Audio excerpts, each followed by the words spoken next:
In the best-selling classic How to Stop Worrying and Start Living, Dale Carnegie, author of How to Win Friends and Influence People, offers timeless advice and practical methods for cultivating a happy, more worry-free mindset.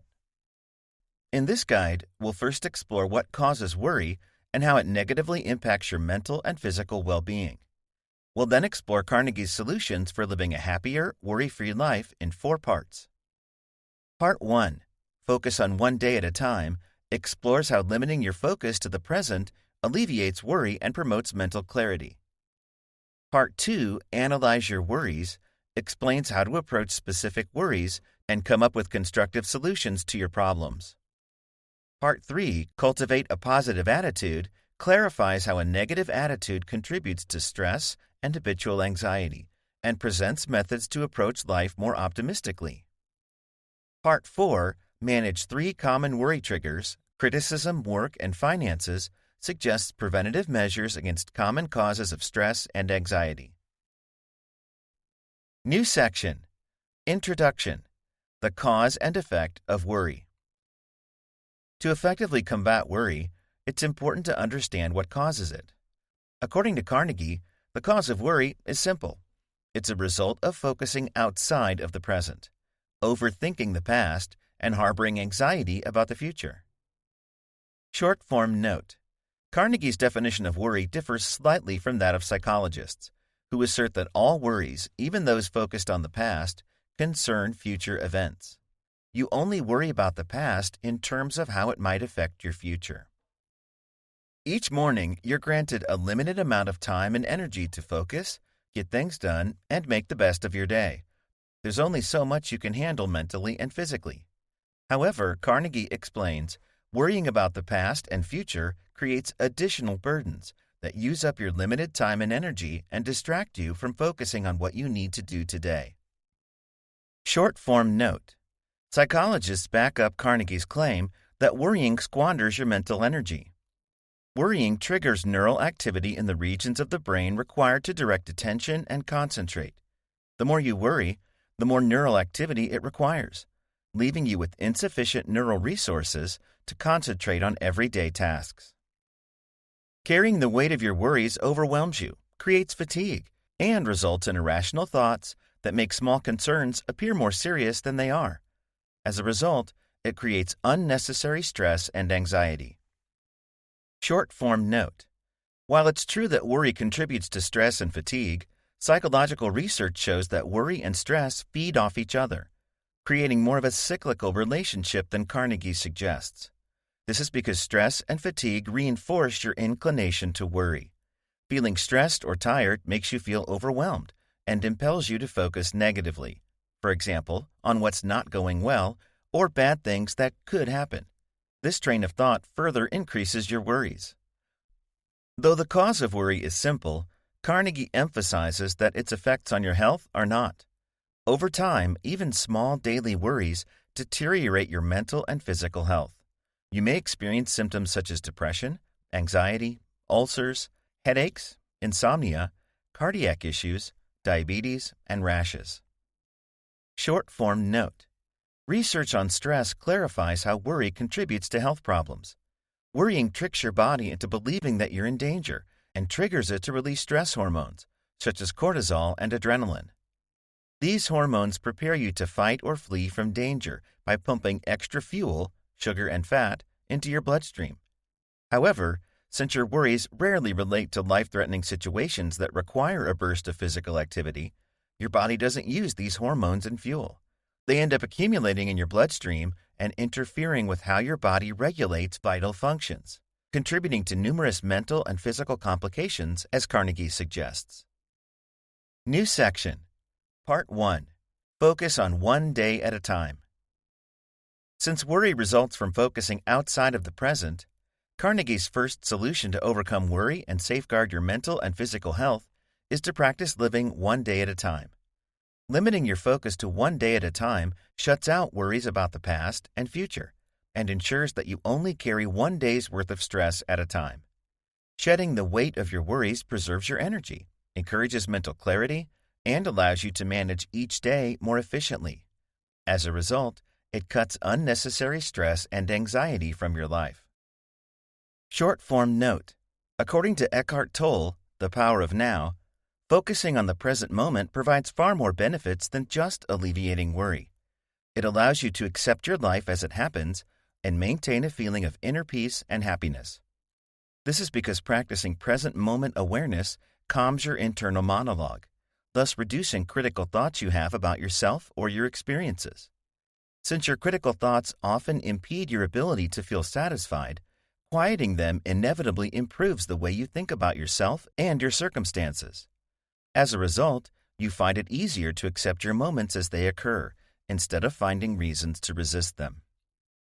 In addition to reducing stress and anxiety, Carnegie claims that focusing on one day at a time increases your happiness in two ways. First, it allows you to feel more engaged in your present life. Second, it helps you effectively prepare for the future. Let's explore each of these benefits in more detail. Benefit number 1. Living one day at a time helps you experience life as it occurs. Carnegie claims that giving today your full attention allows you to engage more deeply with your life as it is now. It's human nature to dream about the future. However, it's easy to get lost in your hopes and fantasies for a far-off, attractive future. This future focus impedes your ability to notice and appreciate what's going well for you now, and prevents you from engaging with your daily life in a meaningful and joyful way. For example, as a child, you're eager to grow up. As a teen, you're desperate to gain some freedom. In college, you fret about your future. During your career, you resent work and dream about what you'll do when you retire. Looking back, it's difficult to remember the joyful moments because you were too focused on the future to experience them as they occurred. On the other hand, focusing on one day at a time helps you appreciate where you are now and engage more meaningfully with your life as it happens. Short-form note. While it's true that being overly focused on the future can distract you from engaging with your life, research suggests that thinking about an ideal future can help you to experience more meaning and satisfaction now. This is because it motivates you to make thoughtful decisions that improve your present experience. However, this only works if your ideal future requires actions that enhance your life now. For example, viewing your future self as calm and centered motivates you to work on practicing mindfulness today, thus increasing your ability to find meaning in your life. On the other hand, choosing future goals that require intense effort or sacrifice will make the present feel like nothing but a means to an end. Benefit number 2. Living one day at a time helps you effectively prepare for the future. Carnegie concedes that it's necessary to prepare for the future, but warns that this isn't a reason to focus on the future. He explains that a focus on the future is useless for adequate preparation because there's no such thing as a certain future. The best you can do is try to predict what might happen. Basing plans on predictions wastes your time and energy and impels you to worry about multiple possibilities that you can't control. This way of thinking clutters your mind and scatters your focus, making it difficult to think constructively about what you have to do today. More importantly, it destroys your chances of enjoying peace of mind now. Instead, he argues, effective preparation for the future comes from focusing on and making the best of the present. The only thing you can control in life is the present moment, so the most effective way to prepare for the future is to do tasks to the best of your ability today. Over time, this daily commitment to doing your best creates successful results that alleviate future worries for you. For example, instead of worrying if you'll have enough in your retirement fund in 30 years, focus on ways to start saving today, such as creating a budget. Maintain presence while planning for the future. Psychologists agree that worrying about multiple future possibilities can dominate your thoughts and destroy your peace of mind. They suggest 2 additional ways to make future plans while maintaining present moment awareness. Break the future down into small chunks. The future feels more uncertain the further ahead you look. Breaking the future down into small, manageable chunks, such as one day at a time, narrows the possibilities of what might happen and keeps your thoughts grounded in reality. Practice switching your perspective. Reconnecting with what you're working towards makes today's tasks feel more meaningful. While focusing on doing your best now does improve your future, sometimes it's difficult to feel engaged or motivated by the work. During these times, think about what you're working towards, your ideal future, and then refocus on how your work in the present is contributing to it. New section. Part 2. Analyze your worries. While focusing on one day at a time alleviates worries and offers many advantages, it can be difficult to put into practice, especially when you run into stressful situations. Carnegie argues that in these cases, you can lessen your worry by analyzing your situation. The process of analysis neutralizes negative emotions created by worry, such as fear, panic, or dread, by breaking worrisome situations down to their basic facts. This helps you to view your situation objectively and come up with solutions to resolve your concerns. Short form note. Carnegie's method of analysis is similar to cognitive behavioral therapy, CBT, which focuses on asking questions to assess the rationality of uncomfortable thoughts about a situation. This process helps you to examine and challenge your worries so that you can find more positive ways to think about your circumstances. The more you question the validity of your worries, the less likely you are to accept them as facts and allow them to rule your emotions. Carnegie suggests a 3-step process to analyze and constructively resolve your worries. Gather objective information, analyze your information, and take action to calm your worry. Step 1. Gather objective information. Carnegie suggests gathering all the information you can about the situation to clarify exactly what you're worried about. Otherwise, you'll end up focusing on vague possibilities that increase your worries, keep you stuck on what-ifs, and lead you to base decisions on false information. He stresses the importance of gathering all the facts, not just those that confirm your thinking. It's often tempting to only seek out and use information that validates your assumptions, but this prevents you from seeing the situation from all sides and leads to uninformed decisions. On the other hand, gathering all the information allows you to consider the situation objectively and helps you face your worries constructively. To encourage objectivity, Carnegie suggests pretending you're gathering facts for a friend or to argue a case in court. Short form note. Research clarifies why you might seek out information that confirms your thinking. Cognitive biases influence the way you judge everything you perceive. Biases are the result of your brain's attempt to make quick judgments based on your past experiences. While there are many different types of cognitive biases, each influencing you in different ways, they all restrict your thoughts to what you know and have experienced, limiting your ability to objectively assess alternative perspectives. Lateral thinking methods, strategies that rely on your imagination, make it easier to consider all sides of a problem. They restrict the influence of cognitive biases because they employ the creative side of your brain, an area where your biases don't operate. Step 2. Analyze your information.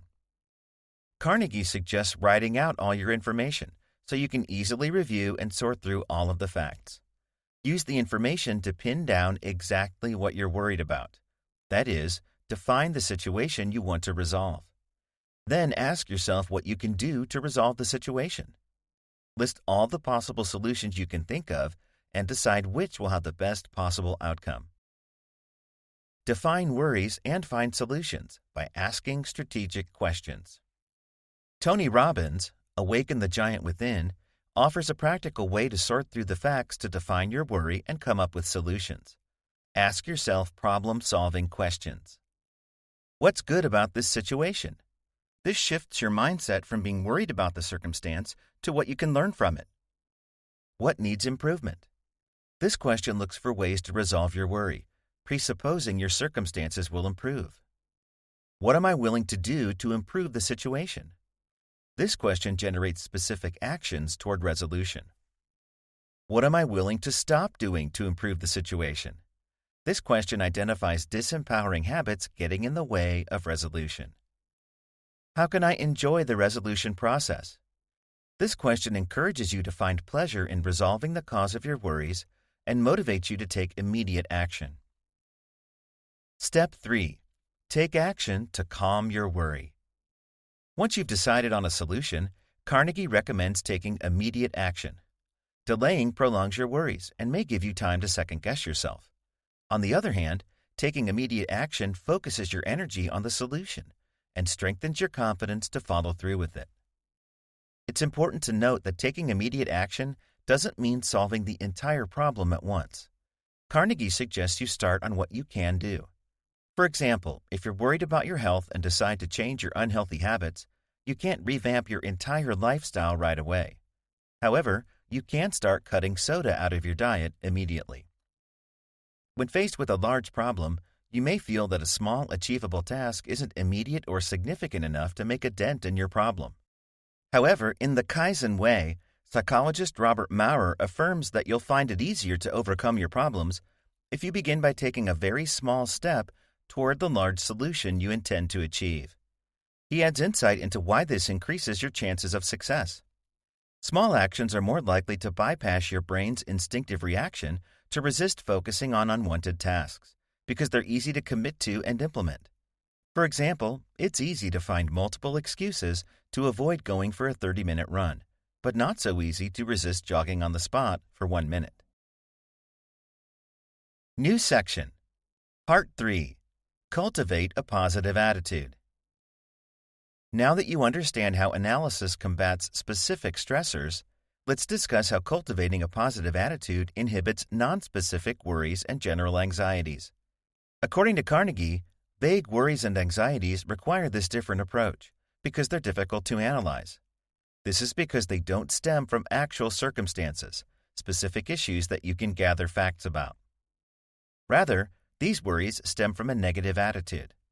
He explains that your attitude determines how you perceive and react to your circumstances. The more negative your attitude and the more pessimistically you approach life, the more worry and anxiety you feel. You perceive small issues as large concerns, react by worrying incessantly, and focus on what you don't have.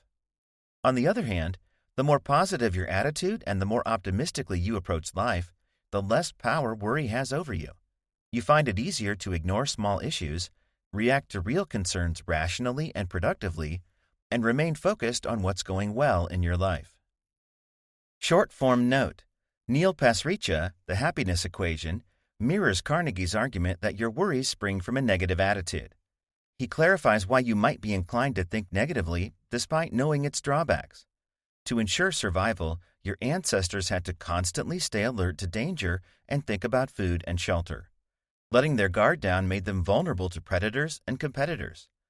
Though you don't face the same risks now, your instinct to avoid danger hasn't evolved.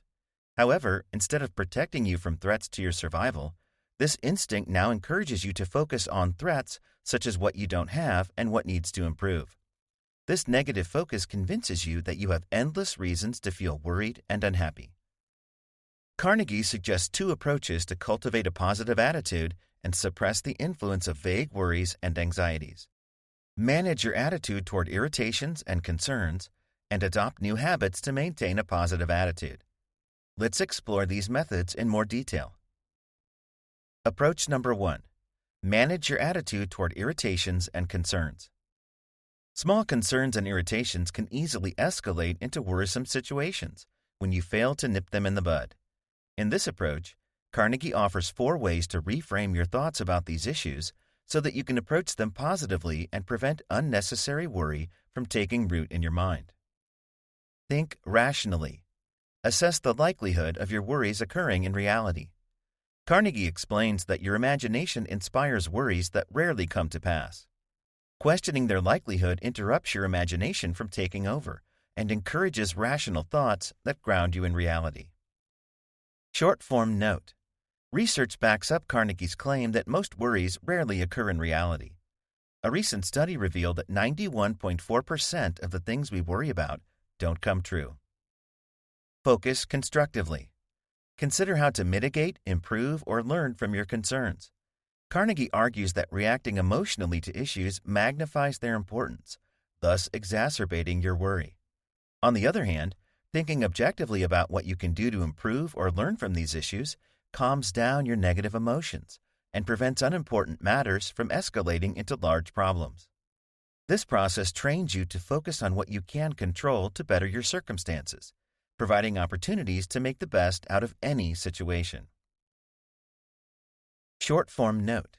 Stephen Covey, The 7 Habits of Highly Effective People, suggests a practical way to think objectively and make the best out of your circumstances. When faced with a problem, think about what steps you can personally take toward solving it. This helps you more easily distinguish between concerns beyond your control, like your kids getting sick, and issues you can improve or solve, like organizing to work from home so you can take care of them. Accept the past. Forgive and forget unwanted past experiences. Carnegie argues that ruminating on the past is useless. No amount of worrying changes what you or others have said or done in the past.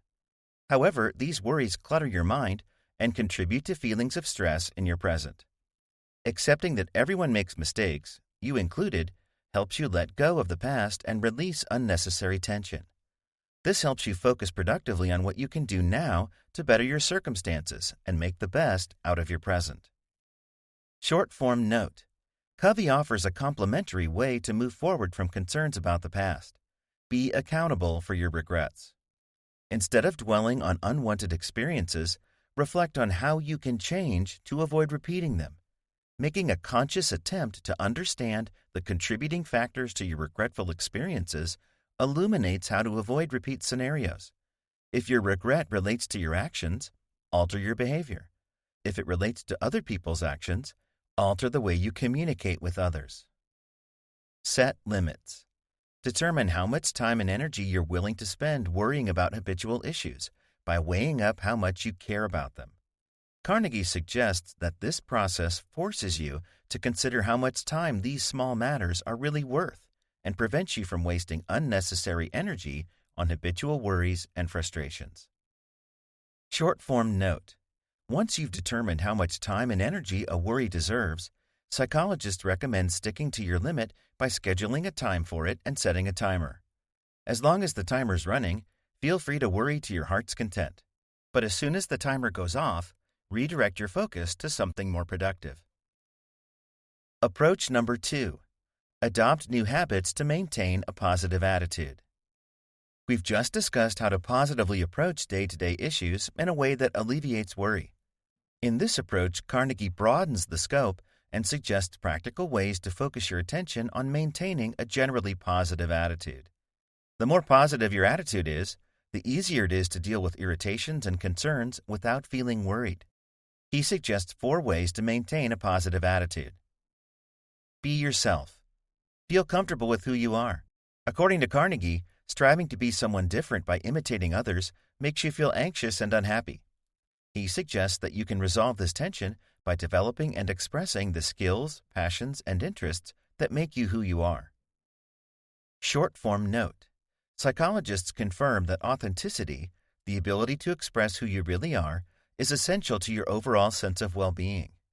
Studies reveal that authentic people are generally happier than inauthentic people because they experience more positive emotions, have higher self-esteem, enjoy better relationships, feel more satisfied, and have lower stress levels. Be too busy to worry. Occupy your mind with productive and positive thoughts by keeping yourself mentally and physically busy. Carnegie claims that it's impossible to think of more than one thing at a time. Therefore, it's impossible for negative, pessimistic thoughts to intrude on your mind if it's already occupied with positive, optimistic thoughts. Short form note. Mihai Csikszentmihalyi, flow, clarifies how keeping productive inhibits negative or worrisome thoughts. The more you direct your attention on a task, the more absorbed you feel in what you're doing. The more absorbed you feel in what you're doing. Beyond focusing your mind on positive thoughts, as Carnegie suggests, this sense of absorption connects you to the present moment. This makes it difficult for your mind to wander and get distracted by thoughts about the past or future, where, as we've seen, worry and anxiety live. Practice kindness. Commit to doing at least one good deed every day.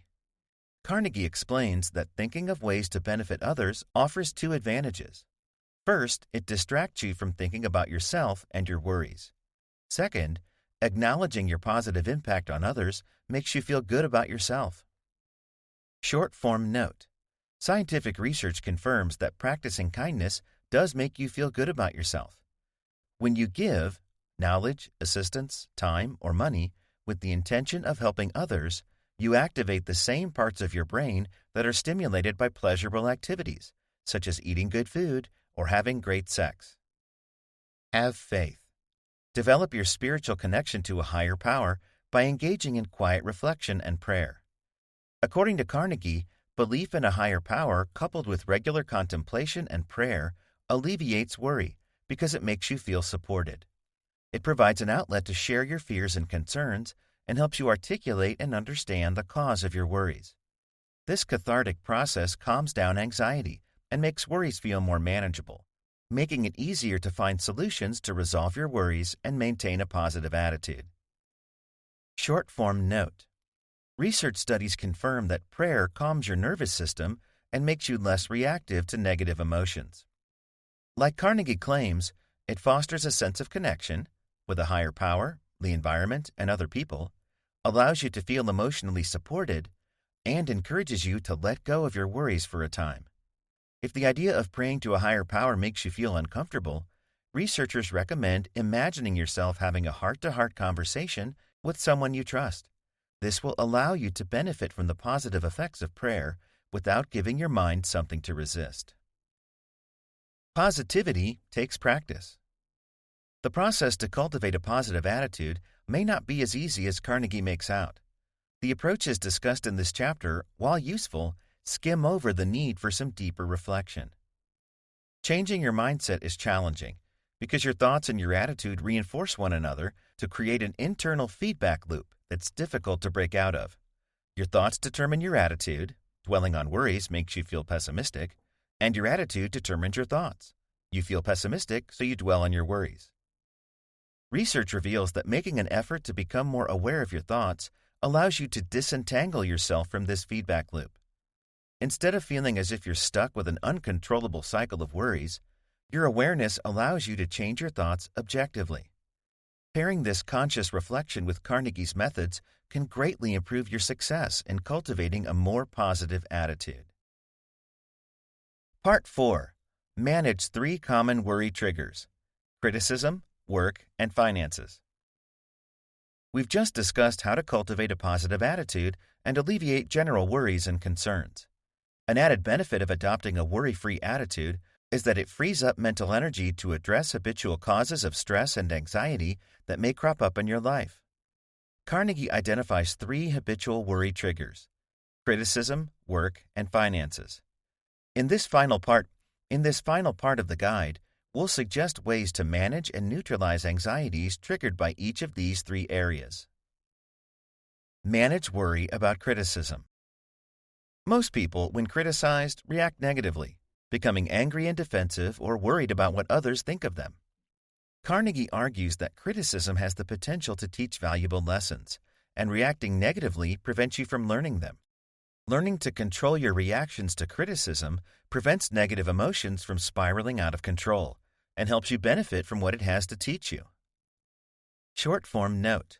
The authors of Thanks for the Feedback clarify why managing your response to criticism is important.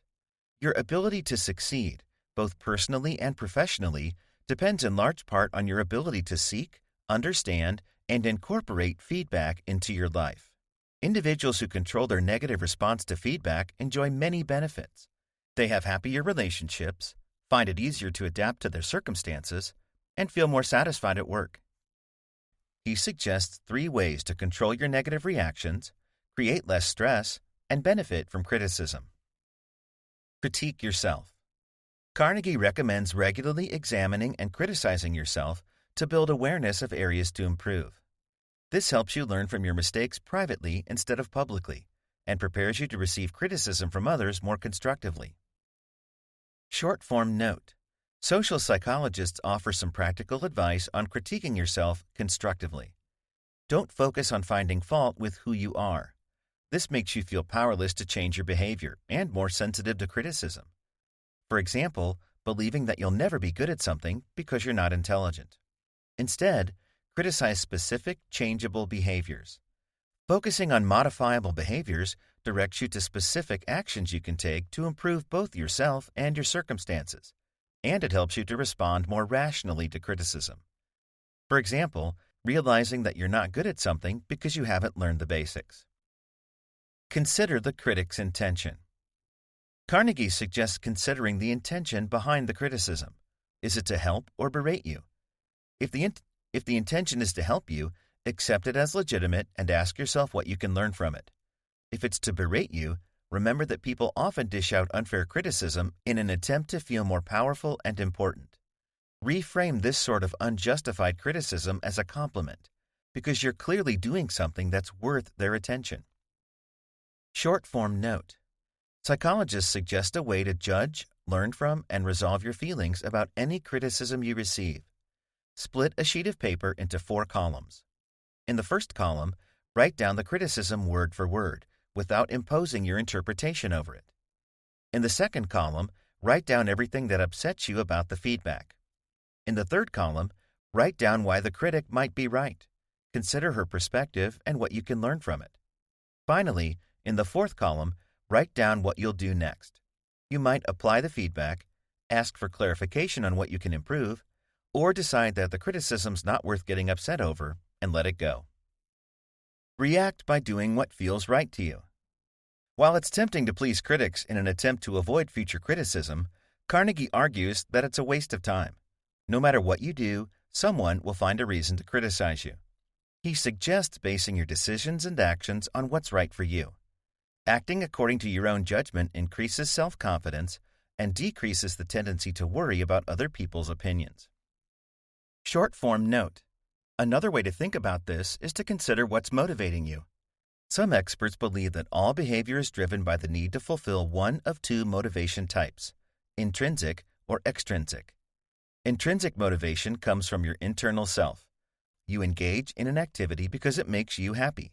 For example, you blog about topics that interest you regardless of whether or not your content attracts subscribers.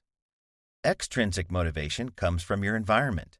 You engage in an activity because you receive an external reward for doing it, and it's what others want from you. For example, you blog about topics that don't interest you because you're afraid your subscribers will lose interest. Manage worry about work. It's important to get a handle on work-related worries because you spend so much of your time and energy at work. When work-related worries build up, they create stress that impacts your ability to enjoy all aspects of your life. Carnegie suggests 2 methods to reduce your worries about work and boost your overall happiness. Short-form note. Career experts clarify how work-related worries impact your ability to enjoy other aspects of your life. First, as we've previously discussed, stress creates a number of health problems that impact your ability to relax and feel happy. Additionally, the stress you feel at work bleeds over into your personal life. It undermines your confidence, lowers your motivation, impacts your ability to relate to others, and damages your sex life. All of these effects prove that it's worth getting a handle on work-related stress if you want to experience more happiness and satisfaction in your life. Method number 1. Make work more enjoyable. Boring work is a significant source of negative emotions, such as resentment, frustration, and worry. On the other hand, enjoyable work significantly improves your health and overall happiness. It also gives you a competitive edge because you willingly spend time mastering skills that you enjoy, leading to further advantageous career opportunities. Short-form note. According to research in the area of positive psychology, Carnegie's advice to seek out enjoyable work also improves your chances of achieving career success. You're more likely to feel motivated and experience increased happiness and satisfaction when you pursue career goals that genuinely interest you.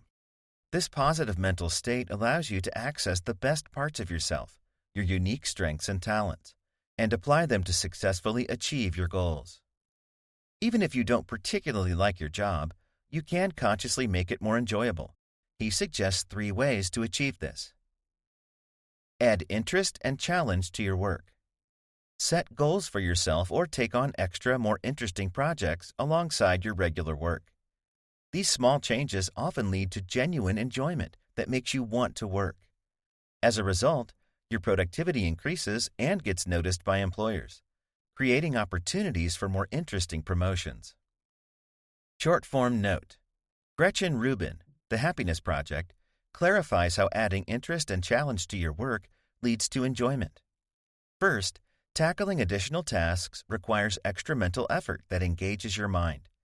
Recall, mental engagement prevents negative thoughts and worries from intruding on your thoughts. Second, you're more likely to feel engaged in a task that you're genuinely interested in. Third, successfully tackling each task increases feelings of self-satisfaction and pride. This combination of engagement, satisfaction, and pride increases your enjoyment at work and your overall happiness. Reflect on how lucky you are. Remember that you're lucky to have a job and the income it provides. Reframing your thoughts about work so that they're as positive as possible boosts self-confidence and motivation and prepares you to approach obstacles with a positive attitude. Short form note. Interestingly, research in neuroscience and positive psychology shows that Carnegie's method of positively reframing your thoughts about work will heighten your feelings of satisfaction in all areas of your life. According to Sean Achor, The Happiness Advantage, positive thoughts train your brain to find opportunities in adversity and to easily overcome challenges and setbacks. This creates positive momentum in your life and fuels further opportunities to feel happy and satisfied. Pursue enjoyable work. According to Carnegie, the ideal way to combat work worries is to work in a job you genuinely enjoy. You can change your line of work at any time and make use of your transferable skills. There's no excuse to feel stuck in a single career because there are many fields you can succeed in if you apply yourself. Short form note. The authors of Designing Your Life suggest 2 ways to find enjoyable work and ease your transition to a new career. First, conduct informational interviews to gain insider information about the career or company you're interested in. Second, arrange work experience, such as volunteer work or an internship, to get a visceral feel for the job role or company. Both methods provide opportunities to expand your professional network, and they allow you to test out the pros and cons of a new career without having to quit your current job. Method number 2. Establish constructive work habits. Even when you enjoy your work, poor organization and lack of rest can still trigger unnecessary worry. In this method, Carnegie suggests 3 practical ways to reduce daily work-related stress. Rest and relax. Take regular moments of rest before you're tired to prevent fatigue, increase efficiency, promote constructive thinking, and make yourself less susceptible to worry. Accomplish this by scheduling frequent breaks into your day. Additionally, reduce physical tension by regularly checking in with your body to identify tight or stiff muscles. Then consciously relax those muscles. Short form note. Research into ultradian rhythms clarifies how taking frequent breaks improves your ability to focus constructively. When your mind's at work, your brain and body burn sources of energy, such as oxygen and glucose. This process creates metabolic waste that accumulates in your system and leads to feelings of fatigue, stress, and irritability. These feelings impede your ability to focus and make you susceptible to worrisome thoughts. Taking 20-minute breaks every 90 minutes allows your body to flush this waste out of your system, restore your energy sources, and revive your ability to direct your focus. Reduce physical and mental clutter. Remove everything from your desk except for whatever needs your immediate attention. This eliminates distracting, worrying reminders of everything you need to get done and lets you focus on one problem at a time. Short form note. James Clear, Atomic Habits, clarifies how reducing clutter aids your focus. He argues that visual cues in your environment shape your focus and instigate action by tricking your brain into thinking that it's convenient to act on them. For example, email pop-ups trigger you to automatically check emails. Without them, opening emails requires a conscious decision. Likewise, clearing your desk of all distractions and leaving just one project on your desk makes it convenient to focus your full attention on that single task, removing the need to make a conscious decision to do it. Likewise, avoid cluttering your mind. Deal with issues, questions, and problems as soon as they come up. If you can't attend to them immediately, schedule a specific time to deal with them so that you're not tempted to mull over them all day. Short form note. Pasricha, the happiness equation, offers an interesting way to expand upon Carnegie's method. Eliminate unnecessary decisions. He argues that you make hundreds of trivial decisions each day that don't make you feel happier or help you achieve your goals. Instead, they contribute to feelings of stress and overwhelm because they waste your time and deplete your energy. To eliminate these trivial decisions, first track all of the decisions you make in a day and identify the ones that don't impact your happiness or goals. Then consider how to remove them. For example, instead of wasting time deciding how to sign off every email, automate the task by creating a default email signature. Prioritize and delegate tasks. Plan ahead and schedule each day to accomplish obligations in order of their importance. Knowing your priorities allows you to focus energy on what needs to get done and reduces worries caused by inefficient action. Delegate anything that doesn't require your personal attention. Entrusting others to help reduces your workload and gives you less to worry about. How to prioritize tasks. Like Carnegie, Brian Tracy, Eat That Frog, recommends that you prioritize tasks to avoid unnecessary stress. He suggests a practical way to determine which tasks are important and which ones don't require your attention. Prioritize your to-do list using the ABCDE labeling method. List all of your tasks and label each as follows. A. Must do. Not doing these critical tasks will create serious negative consequences. For example, meeting an essential deadline. B. Should do. Not doing these necessary tasks may create negative consequences. For example, returning a non-critical call. C. Would be nice to do. These tasks don't impact your goals and don't matter. For example, attending general meetings with no specific agenda. D. To delegate. These tasks don't need your personal input. For example, responding to general inquiries that an assistant can handle. E. To eliminate. These tasks are unnecessary distractions. For example, checking emails every 15 minutes. Manage worry about finances. Money is an essential need, so it's no surprise that it triggers feelings of worry. It's easy to assume that lack of money creates worry, and that having more money resolves your concerns.